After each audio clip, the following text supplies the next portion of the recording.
Oi, pessoal, sejam muito bem-vindos a esse espaço nosso de reflexão e conforto.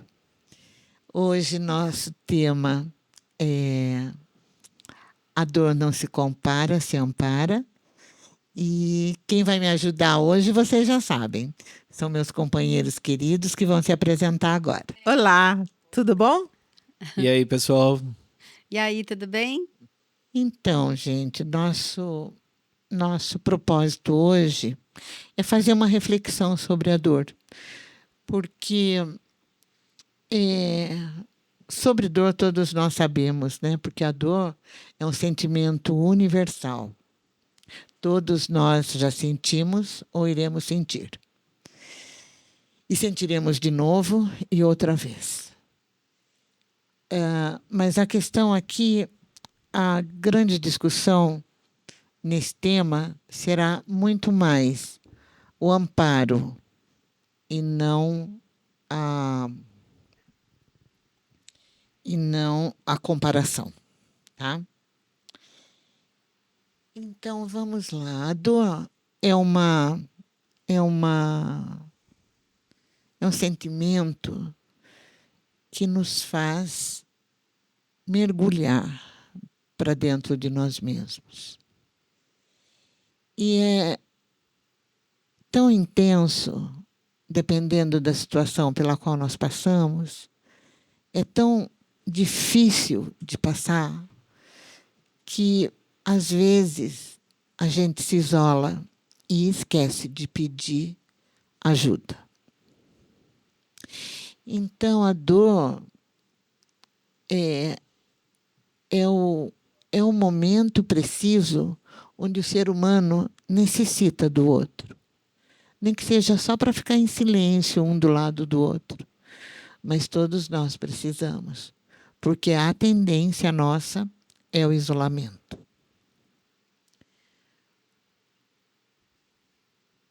E dor, não existe uma régua, uma medida para dor. Cada indivíduo sente de uma forma. Cada indivíduo tem a sua intensidade na dor. Então, ninguém pode comparar a dor de ninguém com a de si próprio, porque fatalmente vai estar cometendo uma até afronta para aquele que está sofrendo. Eu me lembro quando logo que eu perdi meu marido, o luto estava uma dor assim terrível. E eu não conseguia sair. Não conseguia. Apesar de ter ajuda com um psiquiatra, remédio, eu não conseguia sair. Mas algumas pessoas que são do meu, ou melhor, que eram do meu convívio, me disseram, chegaram para mim e me disseram, nossa, mas você é tão espiritualizada? Como assim? Você não sabe que a morte não existe e que ele só mudou de dimensão? Para que sofrer desse jeito? Ai, gente, mas isso me deu mais dor ainda. Mais dor. Porque eu me senti tão desvalorizada, sabe? Tão desrespeitada na minha dor. Aquele momento, tudo que eu queria era sentir a minha dor. E eu não precisava da avaliação de ninguém. Eu sempre trabalhei com espiritualidade. Quem me conhece sabe que eu estou nessa luta há muitos anos. No estudo, na luta. Porém, era o meu momento. Eu tinha me separado do meu marido fisicamente. E a pessoa não consegue ter um mínimo de sensibilidade para ou ficar quieta, né? Não precisa falar nada, não quer ajudar, não fala nada. Fica em silêncio. Ou não emitir opinião, né? Naquele momento. O que os meus companheiros pensam disso? É muito interessante esse tema que a Abigail trouxe hoje, que dor não se compara, dor se ampara. Porque a dor de cada um, ela só pertence a cada um. O máximo que nós podemos fazer é respeitar a dor do outro. Ninguém tem que falar nada. Como é que eu vou medir a dor do outro? É a mesma coisa que a alegria. É a mesma coisa quando você viaja e você vê coisas maravilhosas, você fica encantado, né? Aí você vai contar para alguém e aquela pessoa fala: "Ah, mas você não sabe o que eu vi quando eu fui lá".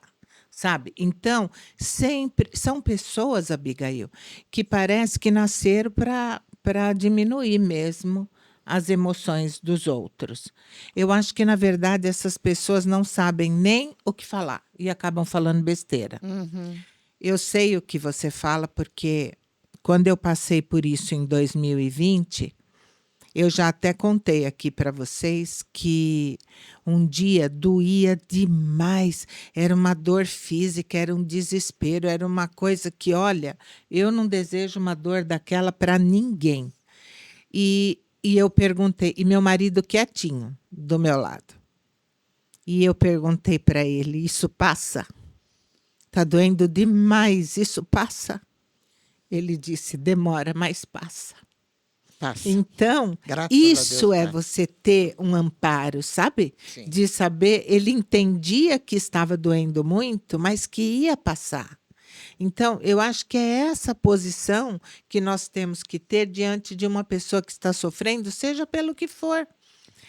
Jovens, muito jovens, quando desistem do primeiro namoradinho assim, é um sofrimento terrível. E depois de 15 anos, você pensa e fala: "Nossa, eu sofri tudo aqui." Por que, né, que eu fui sofrer tanto? Mas Não isso precisava tudo é aquilo, né? você ter essa consciência, né? É que eu acho um Agora, assunto muito delicado, desculpa, Edneia, porque nós não somos ensinados a vivenciar certos sentimentos. E a dor é uma delas. Então, assim, muitas vezes não é nem maldade da pessoa de olhar, por exemplo, para a sua dor e falar uma frase dessa. Para ela, talvez, ela não tenha a facilidade de entrar em contato com o sentimento dela, então, por ela negar também esse sentimento, ela espelha nos outros também que ninguém pode entrar em contato com esse sentimento, né?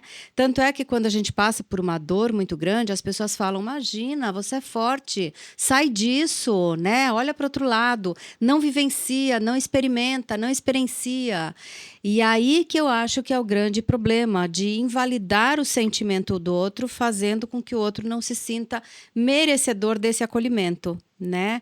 Então, acho que a dor é tão profunda em todos nós e dificilmente a gente tem a coragem de entrar e mergulhar nas nossas dores, e a gente passa isso para o mundo também, como se eu não me permito, você também não pode se permitir. e essa sua fala me fez lembrar da aula que eu fiz no último final de semana no Instituto. Quando as dores profundas, aquelas que a sociedade não aceita, por exemplo, falência familiar, falência de empresa, sabe? Essas coisas que muitos acham que é uma vergonha muito grande. Separações sem morte, mas separações. E essas dores eram jogadas debaixo do tapete. Eram, não, são, né? Até hoje em muitos lugares, né? Em muitas Então, mas hoje eu famílias. acho que é mais fácil, sabe? Não sei, eu penso que é mais fácil. Mas isso gera, anos depois, um peso muito grande para quem vem depois. Se torna o fantasma da cripta, porque é algo que dói demais, que aprisiona os que vêm depois. Se aquela dor tivesse sido vista, compreendida e aceita, tudo seria tão mais fácil. Então, eu até entendo que há muitos anos atrás, isso acontecia com muita frequência. Mas nos dias de hoje não cabe mais isso. Você não acha, Júnior? Olha, eu acho que não cabia nem naquela época, né? Não, verdade. Mas eu acredito que talvez hoje, com os recursos de transparência, compliance, a, a própria inteligência da área fiscal, do governo, enfim, de tudo mais, são segredos que não conseguem mais ser escondidos. De alguma maneira, isso vem à tona de algum, né, por algum desses meios, né? Então, talvez hoje não aconteça.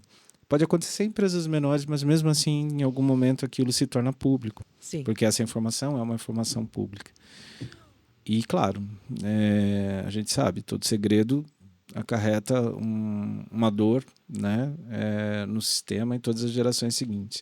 Mas queria trazer um pouquinho essa questão da comparação da dor, que a Biga introduziu. Eu sempre falo que dor é uma coisa que não se compara mesmo, tanto nas aulas como também nas palestras e também, né, no trabalho voluntário lá que a gente faz com o pessoal que tem transtorno emocional. Por que não se compara? Porque dor, na minha opinião, dor, ela é mais percepção do que o evento. Então, por exemplo... Sensação, você diz? Não, percepção. Mais do que sensação. É percepção. A sensação pode ser até a mesma. Por exemplo, sei lá, uma pedra no rim que seja exatamente do mesmo tamanho, no mesmo... vai ser muito, muito similar, ou quase idêntica à dor entre duas pessoas. Mas a percepção, as sensações serão as mesmas, mas a percepção é diferente, né? Então eu acho que a percepção da dor é que faz esse comparativo. Então é por isso que eu falo que dor não se compara, porque cada um tem a sua percepção sobre a dor. E esta percepção, na minha opinião, ela está muito ligada a um histórico oculto. Que histórico oculto é esse? Essa dor, ela pode ser um gatilho. Por exemplo, eu vou falar sistemicamente e depois espiritualmente.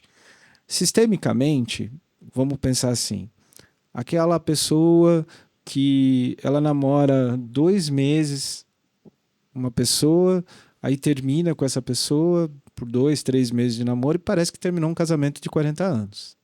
Ela sofre um drama gigantesco, ela passa por uma situação, aí você fala, mas não é para tanto.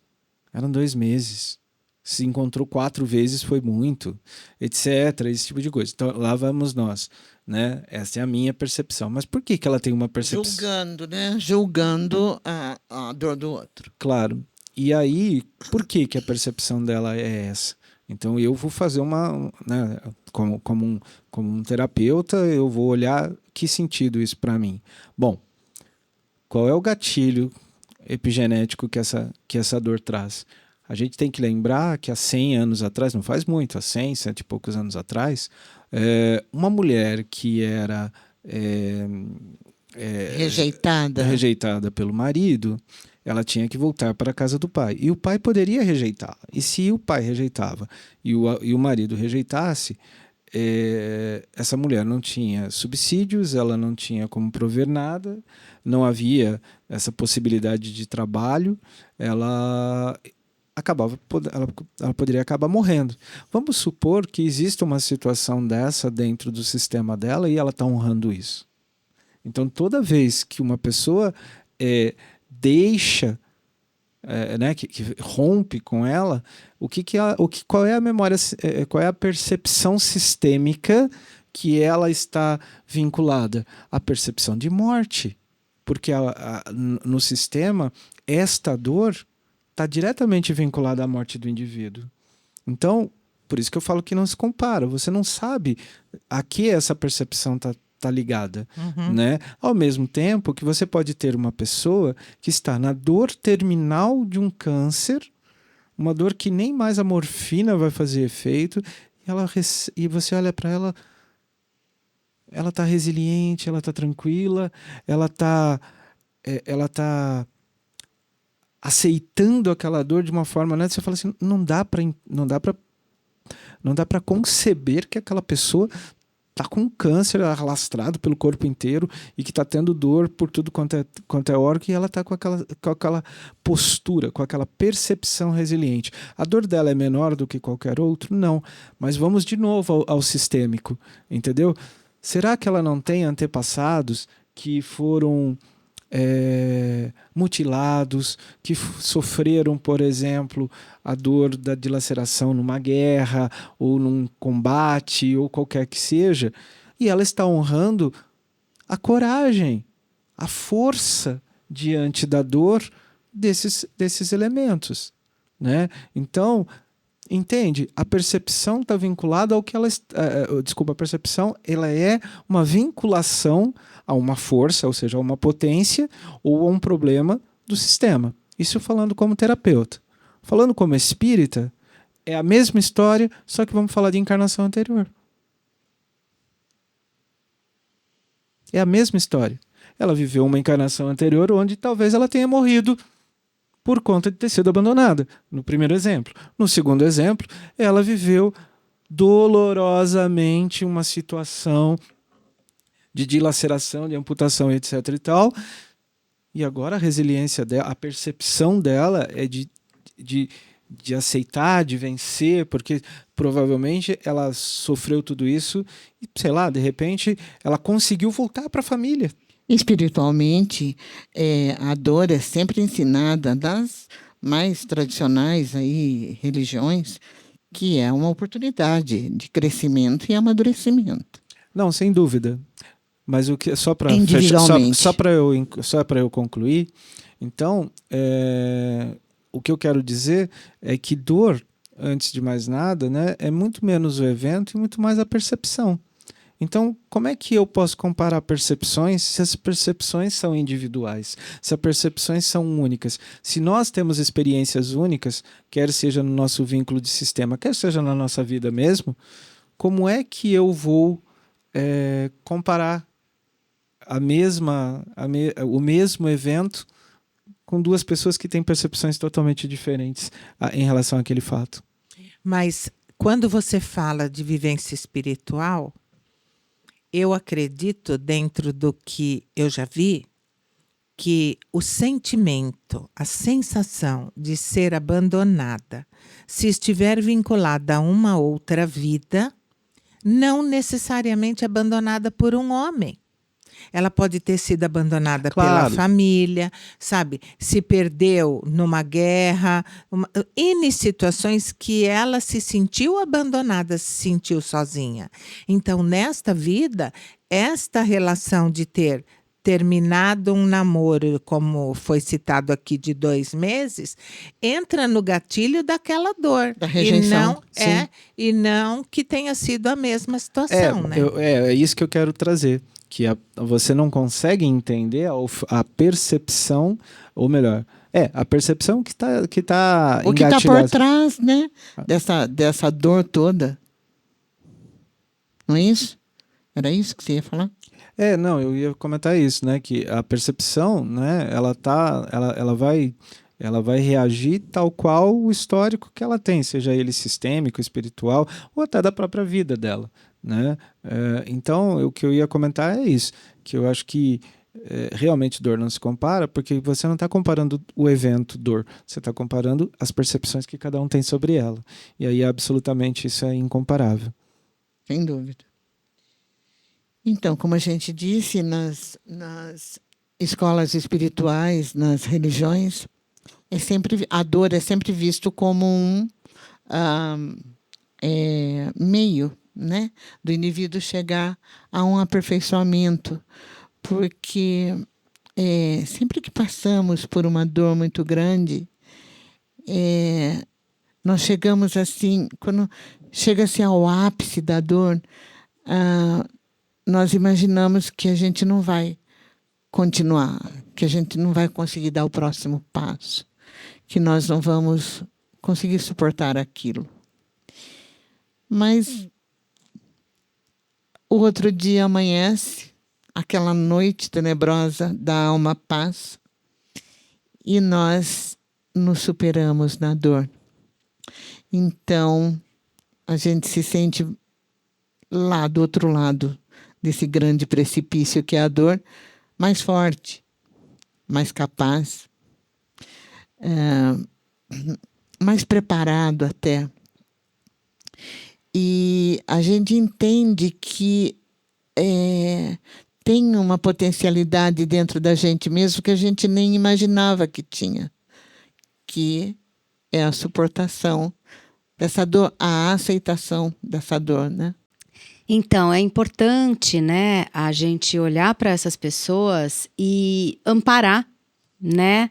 Amparar e apoiar essa pessoa para que ela se permita também vivenciar isso, porque isso que vai trazer a força para ela continuar e viver outras coisas que não é só dor.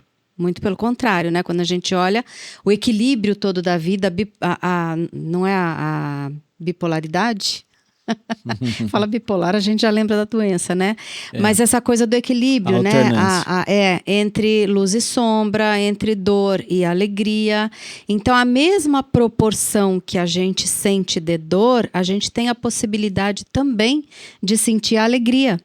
E é maravilhoso. Então, se permitir viver isso, porque isso faz parte da vida também, é a coisa mais natural da gente viver, passar. E é depois disso que a gente vai criando uma resistência, uma força, a nossa... Eu não gosto de falar de sobrevivência, né? Porque sobrevivência vem com peso, parece que sofrido.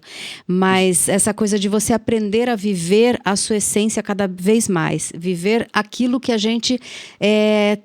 tá aqui, né, para isso. É o sentir, é o viver, é o experienciar.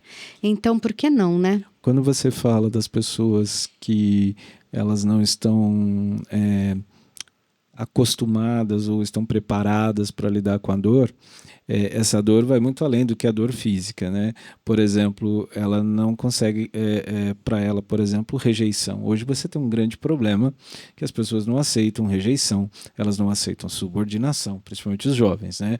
Então, se eu te contrario, as crianças aí estão sendo entupidas de Ritalina, né? Sim. Porque você diz assim, olha, não, e ele não quer aceitar o não, porque você nunca disse não para ele, agora ele não sabe o que é não. E vai virar um adulto que não entende rejeição. E toda rejeição para ele, por mais simples que seja do tipo dizer para ele... Por pequena que seja. Você vai falar assim, olha, hoje não vai poder ir ao cinema. Nossa senhora, parece que você disse para ele que ele vai ficar 40 anos preso numa torre, numa torre sem porta, sem janela. Uhum. Né? O tamanho do drama é exponencial. Não estamos comparando. Mas, por exemplo, para muitos hoje em dia, rejeição também é uma dor. E que não está preparado a lidar. Também, aqui até a minha fala foi um pouco julgadora. Mas é o que você falou.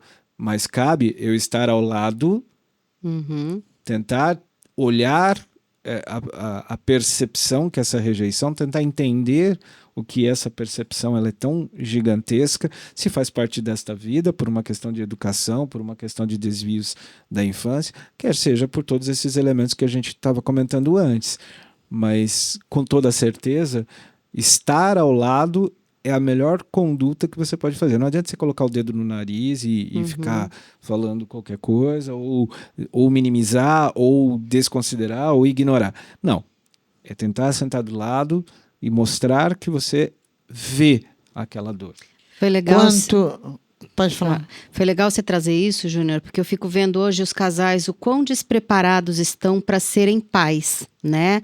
Então a gente, como esses pais também já foram crianças e não tiveram esse cuidado dos próprios pais deles. Então é uma cadeia de repetição ali, de padrões, onde os pais não conseguem olhar a dor daquela criança, não conseguem olhar para aquela situação, lidar com aquilo. Hoje, com muito automatismo, com tudo muito rápido, a informação, os pais não têm tempo de ficar ali acolhendo a dor da criança. Então, passa por cima disso, olha, coloca Thaís, isso... olha, mas não é só dor, sabia? Não é só dor da criança. É uma questão de educação mesmo. Porque antigamente a gente era não. Ninguém tinha sim. Era não primeiro. Ah, eu quero uma guitarra eu quero uma guitarra. Quando que você quer uma guitarra? Vai, era abril. Agora. Não, só no Natal. Uhum. E você ainda vai guardar um pouco da sua mesada e vai ajudar para eu comprar lá no Natal, se tiver condições para isso. Não era dado tudo assim de bandeja, como hoje é dado. Então, a criança ela fazia um treino, né, de aceitação, de espera, de expectativa, de condução dessa expectativa. Então, é muito diferente. Mas será que isso não veio até com a tecnologia, essa coisa? Porque hoje em dia é difícil. Quando você fala não, a maioria precisa justificar, né? Difícil quando a gente consegue falar um não sem justificativa, Olha, que é o que deveria a gente acontecer. estava outro dia na casa da minha filha e a gente começou a escutar uivos de dor. Eram gritos, mas tão altos. Nós saímos desesperados. Quando a gente se deparou, um carro, uma mãe, uma avó e uma criança de 9 anos que não queria entrar no carro para não parar de usar o celular. Gente, vocês não estão entendendo o que era. Parecia que ela estava sendo torturada. Então, mas aí também, gente, a gente precisa ver o seguinte, sabe? Hoje os pais não têm tempo, trabalham muito, os pais jovens de hoje. Os pais, como nós fomos, a gente também trabalhava muito, a gente tinha um olhar para os filhos e procurava, na medida do possível, educá-los como nós fomos educados.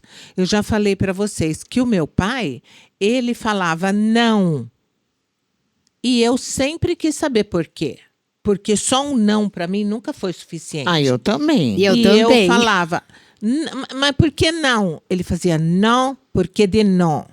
E acabou, sabe? Acabou. Meu pai me Aí o que explicava. acontece? A criança e o jovem, não só eu, como meus irmãos também, a frustração com este não é que te leva a conhecer tudo isso que hoje não se conhece. Mas é que tá, Edneia, naquela época a gente recebia o não e mesmo que a gente questionasse, era aquilo, não mudava.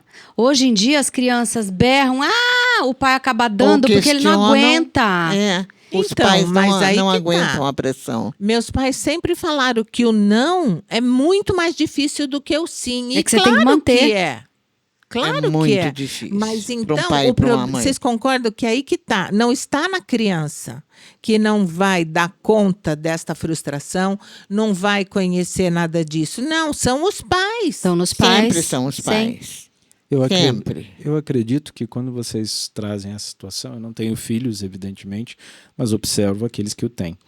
E quando vocês me dizem isso, né, do tipo, olha, quando eu digo um não para uma criança e ela faz todo esse berreiro e tudo mais, porque ela está acostumada a receber muitos sims, e não que esse seja o foco aqui do assunto, mas a sensação que eu tenho é que você está falando de uma criança que está presa lá na fase oral, né, onde tudo ela conseguia com o berro, porque era um nenezinho totalmente dependente.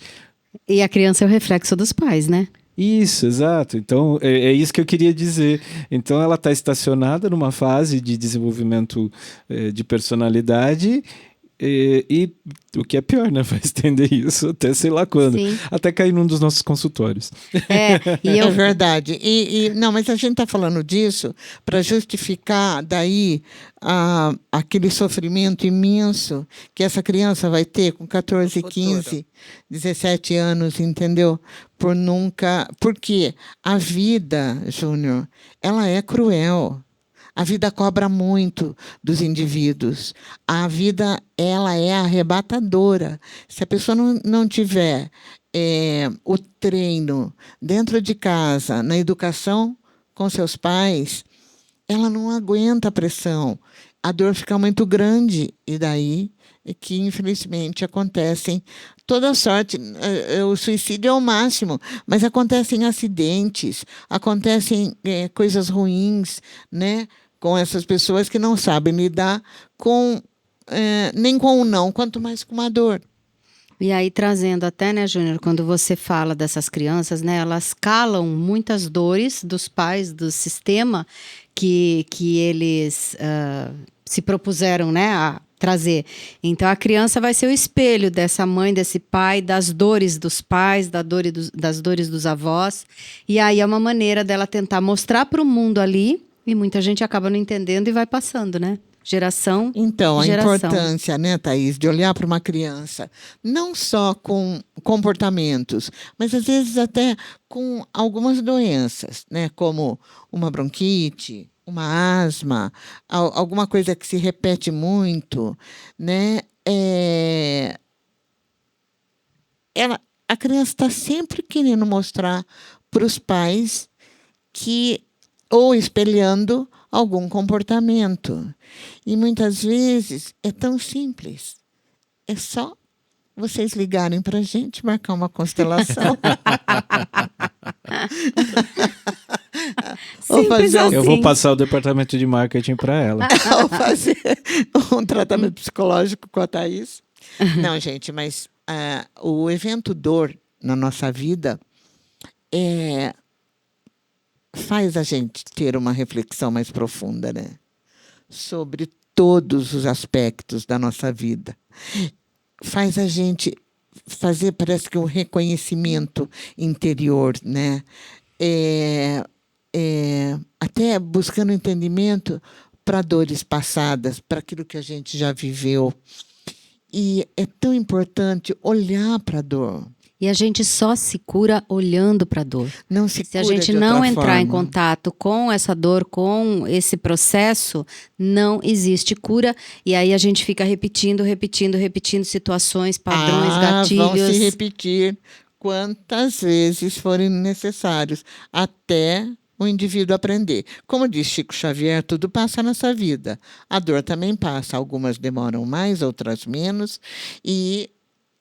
Mas a alegria e a felicidade também passa, né? Então, a gente está sempre nessa roda viva, tentando resolver as nossas questões, mesmo que não sejam tão doloridas, mas a importância de parar e olhar. Às vezes a gente está tão na correria, tão absorvido com as questões profissionais, as questões necessárias, né, para o nosso sustento, que a gente não percebe o quanto estamos, às vezes, até...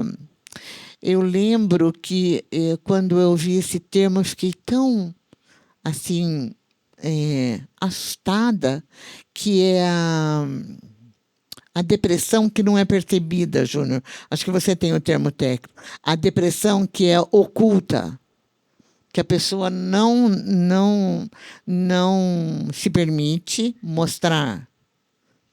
Na verdade, toda depressão, ela, antes dela ser auto-identificada, ela fica oculta. A minha mesmo, quando depois em terapia, em consulta... que foi descobrir que era a depressão. Na verdade, assim, eu descobri a depressão pelo gatilho. Foi quando eu afundei. Mas quando a gente começou a fazer o trabalho em cima dela, e a gente foi olhar para trás, ela já estava se construindo há uns 7 anos. Antes Tá vendo do que gatilho. louco, né? Mas você não tinha tempo para olhar, não é? Não. E às vezes a gente até se recusa a olhar por medo de se sentir fraco naquilo, né? Acontecer alguma fraqueza que as pessoas que estão ao nosso redor possam enxergar isso na gente. Eu acho que tem algumas pessoas, Biga, que pensam que isso é um estado normal. Eu acho que tem gente que acha que ter essa tristeza, que seja, qualquer que seja essa dor emocional, nós estamos falando, é óbvio. Sim. E existencial também. As pessoas acham que aquilo é normal, que não se satisfazer plenamente com diversas coisas, não, tem razão. isso está dentro Tem da razão. normalidade. Entendi. E ela não percebe ou ela não tem consciência dessa dificuldade porque ela está tratando aquilo como uma normalidade. Entendi. E não é normal. Aí quando ela for perceber, é o famoso gatilho que eu vi, Sim. né? Que daí o tamanho do negócio é tão grande que você não É consegue igual o mais... míope, né? Ele acha que todo mundo é embaçado até ele colocar um óculos, né? E perceber que o mundo não é embaçado. Mas aí que tá, né, gente? Nós temos duas situações com isso. Como que é? A gente fala tanto aqui que as pessoas precisam trabalhar as suas dores. Como é que a gente trabalha uma dor?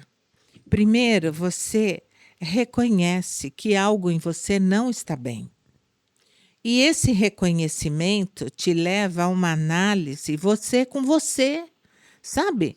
Porque eu sinto isso já faz muito tempo, tá certo? Mas será que isso é normal? Será que sentir isso é normal? Será que estar azedo o tempo todo é normal? Será, sabe? Ter essas atitudes desagradáveis com as pessoas, a pessoa às vezes não consegue ver. Mas É quando verdade. ela para e ela se observa e observa os outros, ela vai ver que realmente tem algum problema ali. Tá bom. Então, se tem algum problema, a primeira pessoa que se fala é com aqueles dentro de casa. Normalmente é com a mãe e com o pai, O né? próximo mais próximo. Aí, dependendo do entendimento desses pais e de como a coisa flui, passa-se a ter um tratamento psicológico excelente. Só que também, hoje, eu acho que esse é o caminho natural, tá certo? Mas hoje, qualquer coisinha já é depressão, gente. Essa falta, essa dificuldade de aceitar as dificuldades da vida, por mais simples que sejam, essas frustrações que a gente falou anteriormente, é lógico que é difícil, mas não é a hora da pessoa parar, se observar e falar: peraí, eu estou frustrado com isso. É feio falar isso. É feio admitir que você... É feio sentir isso. Frustração, né? Mas eu admito, eu estou frustrado com essa situação. Isso está me fazendo muito mal. E eu vou procurar ajuda. Eu vou atrás de quem pode me ajudar. Sem barreira, sabe? O mundo seria tão mais fácil se as coisas fossem mais simples. Só fazendo aí um adendo, né? Eu acho que quando uma pessoa... não é que todo mundo fala que está com depressão por algo. Talvez as pessoas não saibam nominar os sentimentos que sentem. Né? Então, ouve essa palavra e atribui a ela um leque muito maior do que o que ela realmente significa. A depressão, ela existe, ela é uma doença, ela é complicada, e existe tratamento. Agora, nós podemos ter tristezas profundas, nós podemos ter estados depressivos, frustração e frustrações e tudo mais. Eu acho que quando o início da tua fala, quando você fala assim, olha, é muito importante eu me autoanalisar e entender se isso é normal ou não. Bom, você bateu na ferramenta espiritual principal, que é autoconhecimento. Você tem que entender quem você é para saber se aquele pedaço faz parte de você ou aquele pedaço faz parte de você, mas está doente. Perfeito. Então, tudo começa do autoconhecimento. Eu sou assim, eu estou assim, ou ou eu não sou assim e isso está doente dentro de mim. E aí começa todo esse processo que você disse. E para isso também é necessária essa educação de sentimento, de entender, saber exatamente a gente tem uma mania de falar, né? Ai, que ódio de não sei o quê. Ai, que ódio. Ninguém tem ideia do que é ódio. Você pode estar frustrado, irritado, com raiva, desapontado, angustiado, indignado. Tem um monte de coisa que você pode estar, mas você não está com ódio, porque você não sabe qual é o sentimento do ódio. O ódio é um sentimento que ele inclusive nem se contém, né? Ele é incontido. Então, por isso que ele é violento, né? Mas eu acho que tudo passa pelo autoconhecimento, né? Sim. E esse olhar, né? A gente né, o pessoal deve estar falando, é muito fácil, vocês não sabem como que é essa dor e tal, não sei o quê. De fato, a gente não está aqui querendo dizer se a sua dor é maior ou menor, até porque o objetivo aqui não é comparar, é amparar.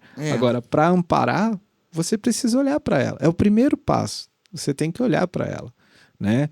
Até para que você possa expressar a sua dor para quem está do lado. Mas a gente precisa ter também alguém do lado disponível para. Sem dúvida. Né? A gente precisa ter alguém do lado que pratique realmente a empatia, né? Que não se colocar no lugar do outro, mas entender a dor do outro sem julgamento. Né? Então, isso que eu queria colocar agora na pauta. O que nós estamos fazendo para amparar a dor daqueles que são importantes para nós? Não só os que são importantes, né, Biga? Mas para aqueles que nos procuram como terapeutas. Essa é a parte profissional, né, Edneia? As pessoas só me procuram com dor. Sim. Eu nunca atendi ninguém porque estava feliz.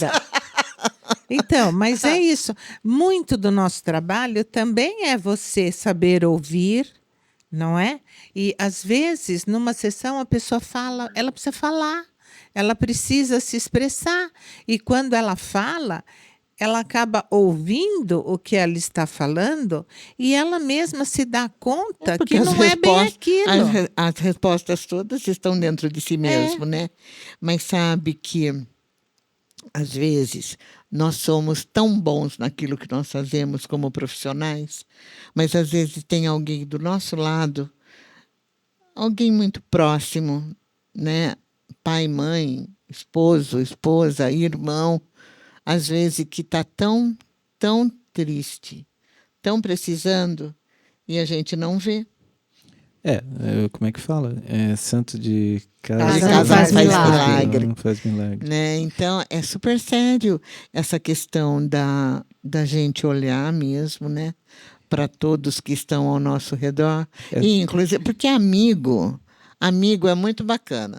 Porque amigo faz assim, ai, por favor, liga e fala assim, ai, por favor, você pode me escutar 5 minutos? Que eu não estou aguentando, né? Todos nós temos alguém que a gente pode fazer isso, graças a Deus, né?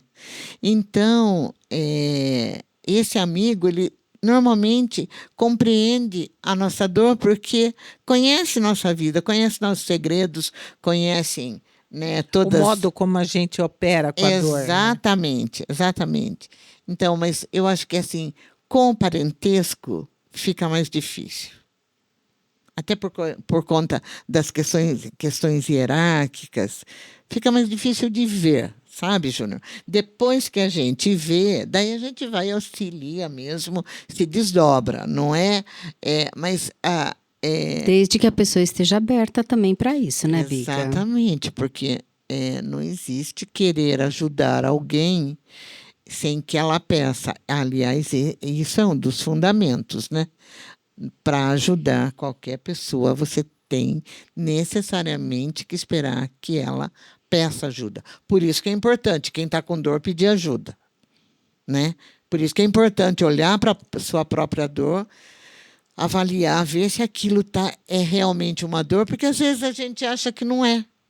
Né? Assim como tem aqueles que acham que tudo é depressão. Mas tem muita gente também que você convive e que você vê que aquela pessoa ou está quieta demais, ou está, sabe, algum sinais que são peculiares para o meu marido, por exemplo.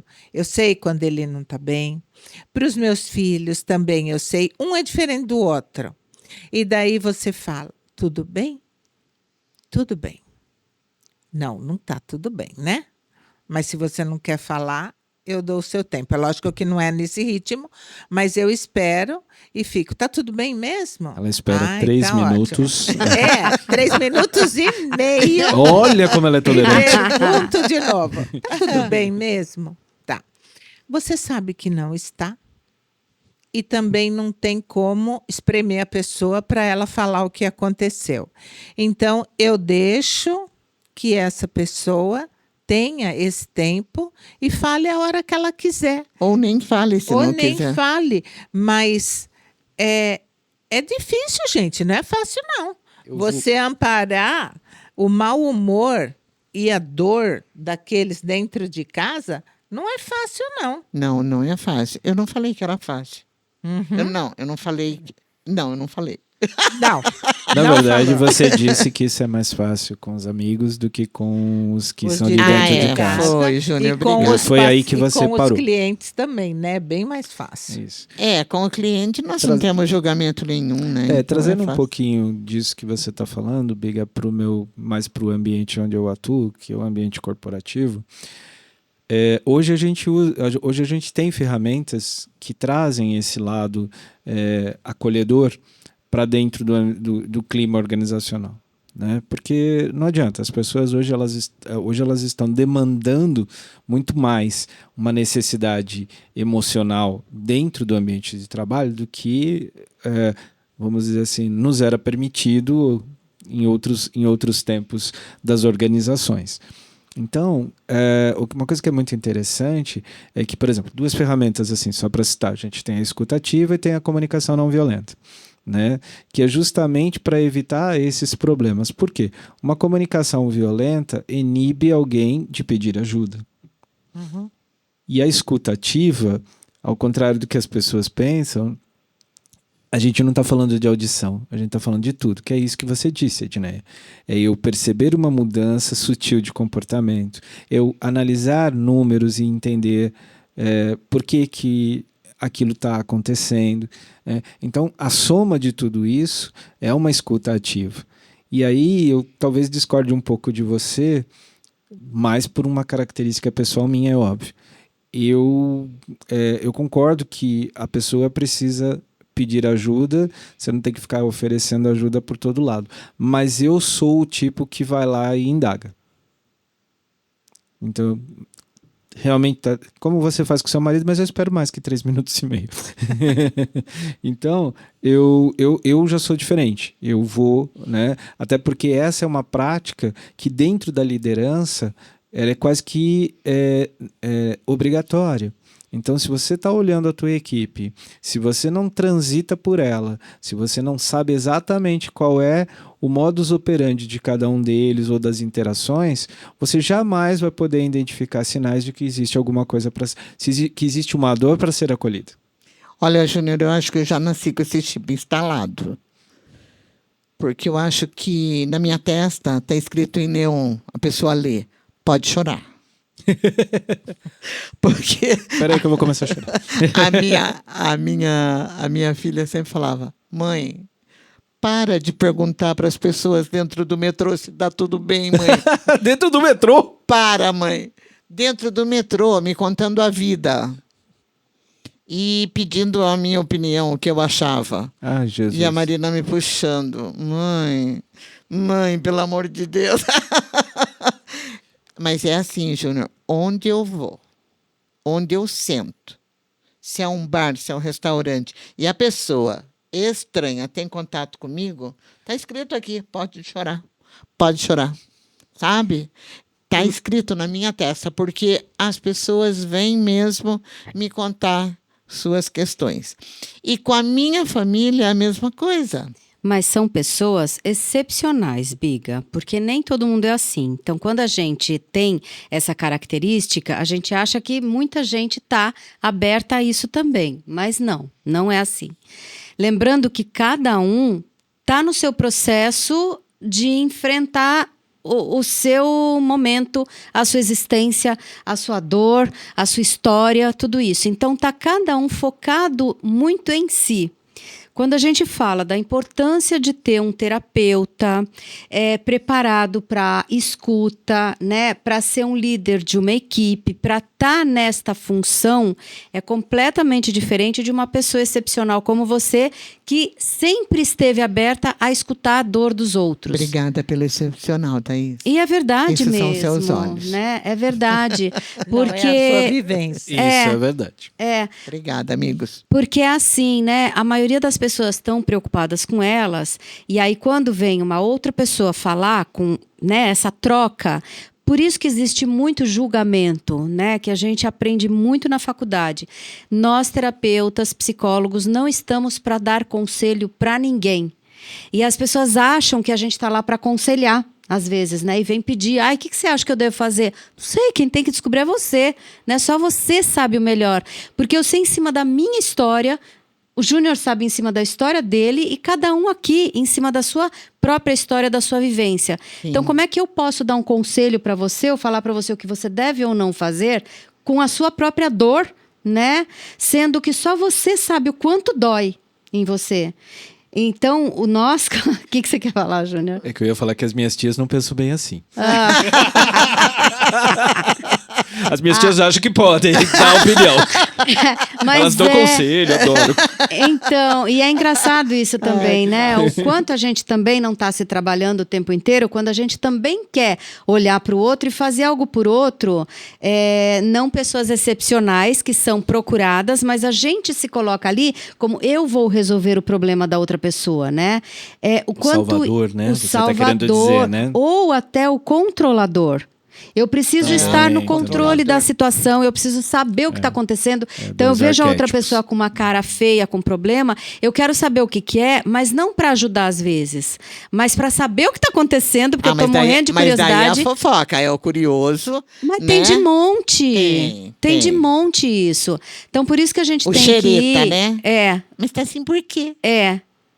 Aconteceu o quê? Aham. Que hora que foi? Minha avó chamava isso de parteira. Ah lá, a parteira tá chegando. Por que parteira? Porque parteira quer saber a hora que foi, que dia que foi, que lua que foi, que posição que foi, para ela saber quando vai nascer. Como se fosse fazer alguma coisa, né? É. Como se ela fosse estar lá à disposição para ajudar no A processo. parteira de verdade ajuda. Sim. Mas as pseudo-parteiras não. Não ajuda em nada. Então é isso que eu acho que precisa estar atento também, né? Que a gente fala da importância do autoconhecimento, a importância de buscar um terapeuta, né? Um psicólogo, alguém que Sim, tenha esse principalmente preparo. na hora da dor, né? É. E às vezes é por causa desses tipo parteira, sabe? Que as pessoas não falam nada. Porque tem medo de se expor. Sim. E a sua dor ser Certinho. levada adiante no bairro inteiro, na família inteira, porque a fofoqueira foi lá e te espremeu e você acabou falando. E ela já verdade. deve ter uma ferida, numa Sim. traição, aí não confia nas pessoas. Sim. E aí pega pessoas que validam essa não credibilidade, né? Essa desconfiança. Essa né? desconfiança. Então, Bem- são muitos lados, né? São. Não é uma questão de você comparar dor. Não é. Até no amparo, tem muitas situações aí nesse. Mas foi o que eu falei no começo. Aqui é um espaço onde a gente tenta dar um pouco de conforto, Sim. mas muito mais para fazer uma reflexão em cima daquilo que está ocorrendo na tua vida. Uhum. Vale lembrar também que existem os círculos de apoio artificiais que são muito importantes. Também. Eu gosto muito de citar o CVV. Gosto quando você cita. O CVV, eles fazem um trabalho muito bom Muito nesse bom. sentido. Eu tenho amigos que são terapeutas e que fizeram o curso de atendimento do CVV porque eles são muito bons, São. eles são muito acolhedores e eles sabem escutar. Eles sabem Eles escutar. são treinados para isso. Não, são ótimos. É uma das instituições realmente que eu Respeito, admiro, né? respeito e indico. Se Eu está também. naquele momento de desespero, pega o telefone, liga. Eu tenho um familiar que faz muito tempo que ele faz parte do CVV. Muito tempo, acho uns 30, 40 anos. E para ser do CVV, não basta só ouvir. tem algo que é muito importante. Quem se habilita a trabalhar no CVV tem que ter muita responsabilidade e Porque não sabe, pode sair nada de lá. persistência, né? Persistir naquele trabalho, não importa se é Natal, se é Ano Novo, se é aniversário, ter esse compromisso com este trabalho. Com o plantão, né? E isso é uma forma de amar ao próximo, sabe? Nossa. Porque Uma grande você forma. está Doação. ali disponível, né? Você não Exatamente. conhece, não sabe quem Se é é. anônimo, você nunca vai receber um muito Sim. obrigado, porque a ajuda foi dada naquele instante, mas ele não sabe, é alguém anônimo, né? Inclusive, não pode ter identificação, e também é um compromisso com a discrição, né? Porque Sim. não pode sair de lá Sim. nenhum comentário. Sim. E além, né? O CVV é o mais conhecido e o que se apropria mais aqui à nossa situação. Mas outras dores têm iguais círculos de apoio artificiais com muito êxito. Então vamos falar aí de Alcoólicos Anônimos, vamos falar de Al-Anon, vamos falar de Narcóticos Anônimos, da Pastoral da Sobriedade, enfim, são Amor Exigente. Tem tantas instituições que estão dispostas a acolher, que estão dispostas a amparar quando essa dificuldade existe no seu núcleo de apoio original, que no caso é a sua família, né? Sim. Então, eu acho que realmente é muito difícil, mas graças a Deus a gente tem gente disposta, né, a Gente ofertar. que está fazendo a compaixão ativa. Exatamente. Né? Que está realmente fazendo isso todo dia. Né? Agora, quando a gente traz isso para dentro das instituições, seja na formação de pais, seja na educação de crianças, seja no ambiente de trabalho, eu começo a cercar e criar uma cultura. E aí isso começa a não ter mais tanta necessidade, vamos dizer assim, de reverter mesmo, da gente reverter essa situação, né? Onde falar e ser acolhido passa a ser uma prática e não uma exceção, como infelizmente é hoje. Que loucura isso, né? Que loucura. Muito bom. Essa constatação, essa última constatação, eu acho que é uma coisa para refletir muito. Muito bem, então, no amparo, a gente tem que estar disponível para o outro, tem que estar empreendendo essa compaixão ativa, ouvir sem julgamento, não dar conselho nenhum, porque muitas vezes quem te procura muito dolorido precisa só falar, né? Como nós já dissemos aqui. Então é super importante estar sempre pronto para ouvir, né? No amparo. E na individualidade prestar atenção para ver se tem alguma coisa doendo ou não. Mas eu gostaria de, antes que a gente já está no final, antes de Repete tudo isso que você falou tudo longe do microfone. Eu gostaria de passar para vocês aqui 3 minutinhos da sua atenção para que eu possa ler um poema para você. A vida. A vida decepciona-o para você parar de viver com ilusões e ver a realidade. A vida destrói todo o supérfluo, até que reste somente o importante. A vida não te deixa em paz, para que deixe de culpar-se e aceite tudo como é. A vida vai retirar o que você tem, até você parar de reclamar e começar a agradecer. A vida envia pessoas conflitantes para te curar, para você deixar de olhar para fora e começar a refletir o que você é por dentro. A vida permite que você caia de novo e de novo, até que você decida aprender a lição. A vida lhe tira do caminho e lhe apresenta encruzilhadas, até que você pare de querer controlar tudo e flua como um rio. A vida coloca seus inimigos na estrada, até que você pare de reagir. A vida te assusta e assustará quantas vezes for necessário, até que você perca o medo e recupere a sua fé. A vida tira o seu amor verdadeiro. Ele não concede ou permite até que você pare de tentar comprá-lo. A vida te distancia das pessoas que você ama, até entender que não somos esse corpo, mas a alma que ele contém. A vida ri de você muitas e muitas vezes, até você parar de levar tudo tão a sério e rir de si mesmo. A vida quebra você em tantas partes quanto forem necessárias para a luz penetrar.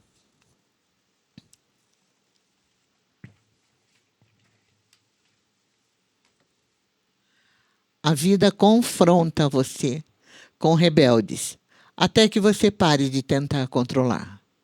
A vida repete a mesma mensagem, se for preciso, com gritos e tapas, até você finalmente ouvir. A vida envia raios e tempestades para acordá-lo. A vida o humilha e por vezes o derrota de novo e de novo, até que você decida deixar seu ego morrer.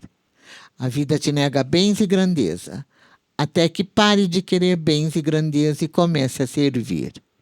A vida corta suas asas e poda suas raízes, até que não precise de asas nem raízes, mas apenas desapareça nas formas e seu ser voe. A vida te nega milagres, até que entenda que tudo é um milagre.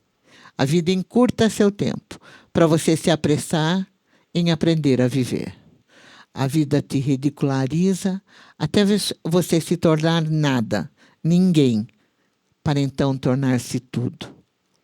A vida não te dá o que você quer, mas o que você precisa para evoluir. A vida te machuca e te atormenta, até que você solte seus caprichos e birras e aprecie a respiração. A vida te esconde tesouros, até que você aprenda a sair para a vida e buscá-los. A vida te nega a Deus, até você vê-lo em todos e em tudo. A vida te acorda, te poda, te quebra, te desaponta, mas creia. Isso é para que seu melhor se manifeste, até que só o amor permaneça em ti. Bert Hellinger. Isso porque a minha mensagem era longa. Não, mas essa carta, a primeira vez que eu li essa carta, eu achei um pouco dramática demais. Só que a vida, ela te apresenta situações que, de repente, você lê essa carta e faz todo sentido, sabe? Então, depende muito do que você está vivendo. Mas cada situação conflitante, ler esta carta está no amor do espírito, né? Tá. Ela é Maravilhosa. curativa, maravilhosa. O Bert realmente estava iluminado nesse dia. Desculpa, gente, foi um pouco longo, mas é que é tão bonito, né? É tão importante e é tão profundo tudo isso. É assim para a gente poder entender que a vida tem dores, né? Mas que elas passam e que a gente está um pouquinho melhor todo dia, né? A gente está tentando fazer o nosso melhor e buscando sanar, curar as nossas dores. E nós todos estamos aqui como terapeutas e também como companheiros, né? Toda segunda-feira a gente entra aí na tua casa e ficamos aí disponíveis no YouTube o tempo todo para que vocês possam buscar esses temas e fazer essa reflexão junto conosco. Isso é um convite. E por mais difícil que seja a dor, e tem que saber que alguns vão comparar, mas você vai encontrar quem te ampare. Sempre. Fechou sempre. muito bem. Muito bem. Quer falar mais alguma coisa, alguém? Não? Não. Então, muito obrigado por ficar até agora conosco. Até o próximo episódio. Até o Tchau. próximo. Tchau. Gente. Até mais. E aí, tá gostando do nosso canal?